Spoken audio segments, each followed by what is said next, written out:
போன வாரம் மரியாதைக்குரிய திரு அண்ணாமலை அவர்கள் அறிவாலய செங்கலை ஒவ்வொன்னா உருவ போறேன்னாரு. கடைசியா அவரவே உருவியை கூட்டு போயிட்டாங்க போல தெரியுது அப்படின்னு சோசியல் மீடியாவில் விமர்சனம் பண்றேன். இப்ப சொல்லும் போது அந்த ரியாக்ஷன் பாரு, மாதேஷ் ரியாக்ஷன் இல்ல சார். போன வாரம் அறிவாலய செங்கலை ஒவ்வொன்னா உருவன்னாரு, இந்த வாரம் அவரையே உருவிட்டாங்கன்றாங்க. நீங்க என்ன வேணா பேசுங்க. நான் சொல்ல சார், பேசுறத நான் கேள்வியா வைக்கிறேன். நான் என்ன கேக்குறேன், நீங்க என்ன வேணா பேசுங்க, எவ்வளவு வேணா சந்தோஷப்படுங்க. நான் சந்தோஷம் வேணா அந்த சோஃபா மேல ஏறி நங்கு நங்குன்னு 2 குதி குதிங்க. என்ன 2 நாள் 3 நாள் அதுக்கப்புறம் மூயின்னு ஆயிட போகுது மூஞ்சி. பொறுப்பு வந்துட போகுது. தேசிய தலைவர் ஆகிறாரா நம்மள ஏதோ ஒண்ணு வரப்போகுது. வந்ததுக்கு அப்புறம் மூஞ்ச கொண்டு போய் மோட்டோல மேல தானே வச்சுக்க போறீங்க. சந்தோஷமா இருங்களேன், பாவம். ஹாப்பியா இருங்க சார். பாவம், நீங்களே என்னைக்கு தான் சந்தோஷப்படுறது. படுங்க. இல்ல, நான் சொன்ன கேள்விக்கு நீங்க அதுக்கு பதில் இது கேள்வியா இது? ஆமா ஆமா, ஜெல்லாகல.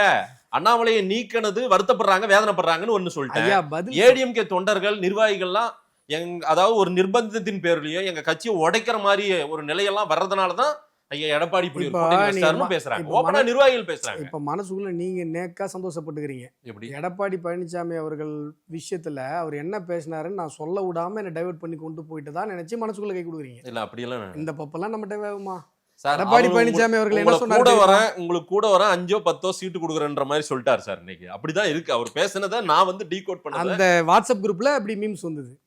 200 ரூபா வாட்ஸ்அப் குரூப்ல. இல்ல சார், சட்டமன்ற வெளிநடப்புக்கு பிறகாக 200 ரூபா வாட்ஸ்அப் குரூப்ல நான் ஸ்பை வச்சிருக்கேன் மாதேஷ். அங்க என்னென்ன மீம்ஸ் வரும்னு எனக்கு தெரியும். எனக்கு என்ன மீம்ஸ் வரும், எந்த மீம்ஸை பார்த்து நீங்க பேசுறீங்க? உங்களுக்கு சீட்டு மட்டும் தான், அதிகாரம் எல்லாம் கிடையாது. இந்த 10 சீட்டு 15 சீட்டு அந்த 200 ரூபா வாட்ஸ்அப் குரூப்ல அவ்வளவுதான். 10 சீட்டு 15 அப்ப குரூப்ல இருக்கிறீங்க இல்ல?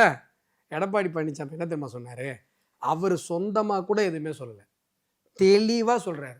அமித்ஷாஜி அவர்களுடைய ஊடக சந்திப்பை நீங்க பாத்தீங்களா அப்படின்னு பத்திரிகையாளர் கேட்கிறாரு. அதுக்கப்புறம் என்ன சொல்றாரு? அமித்ஷா அவர்கள் கூட்டணி ஆட்சி என்று தான் சொன்னாரே ஒழிய கூட்டணி அரசு என்று சொல்லவில்லை.